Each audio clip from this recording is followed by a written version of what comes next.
મહેસાણા જિલ્લામાં ગેરકાયદેસર પ્રવૃત્તિઓ ડામવા પોલીસ અધિક્ષક હિમાંશુ સોલંકીની સૂચના હેઠળ સાંથલ પોલીસે ઓએનજીસીના ક્રૂડ ઓઇલ ચોરીનું મોટું કૌભાંડ ઝડપી પાડ્યું છે. ચોટાડા તાલુકાના માકણજ ગામે પોલીસે રેડ પાડી અંદાજે 24 લાખ રૂપિયાથી વધુની કિંમતનો મુદ્દામાલ જપ્ત કરી એક શખ્સની ધરપકડ કરી છે.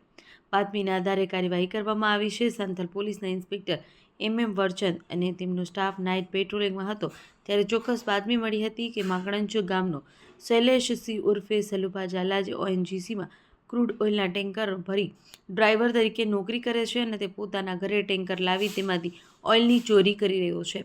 બાતમી મુજબ તે ચોરી કરેલો ઓઇલ પોતાના સાગરીતો સાથે મળી એક ટ્રકમાં મૂકેલા ટાંકામાં ભરી રહ્યો છે. મુદ્દામાલ અને આરોપીની ધરપકડ કરી છે. પોલીસે સ્થળ પર દરોડો પાડી મુદ્દામાલ જપ્ત કર્યો છે.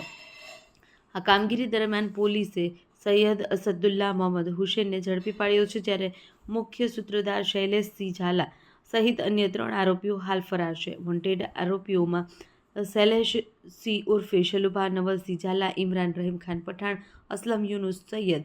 આ સફળ કામગીરીમાં પીઆઈ MM વરચંદ સાથે પોલીસ કોન્સ્ટેબલ જસ્મીનભાઈ, સિદ્ધરાજસિંહ, મૌલિક કુમાર અને હિતેશભાઈ જોડાયા હતા. પોલીસે ગુનો નોંધી આગળની તપાસ હાથ ધરી છે.